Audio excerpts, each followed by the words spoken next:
মানিকগঞ্জে আইনশৃঙ্খলার চরম অবনতি ঘটেছে।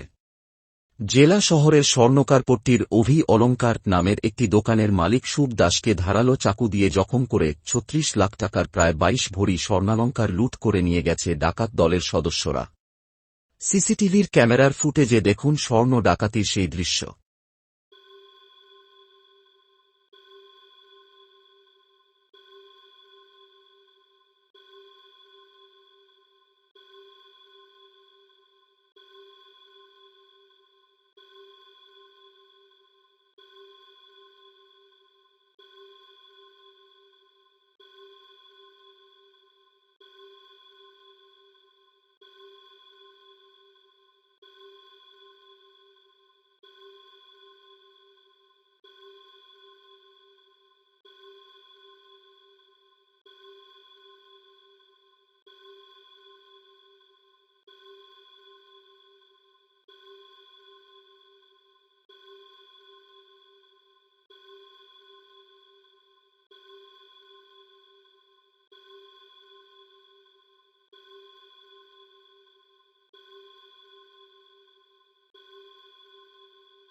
মানিকগঞ্জ সদর থানা সূত্রে জানা যায়, ভুক্তভোগী সুভাষ দাসকে চিকিৎসার জন্য মানিকগঞ্জ সদর হাসপাতালে নেওয়া হয়েছে।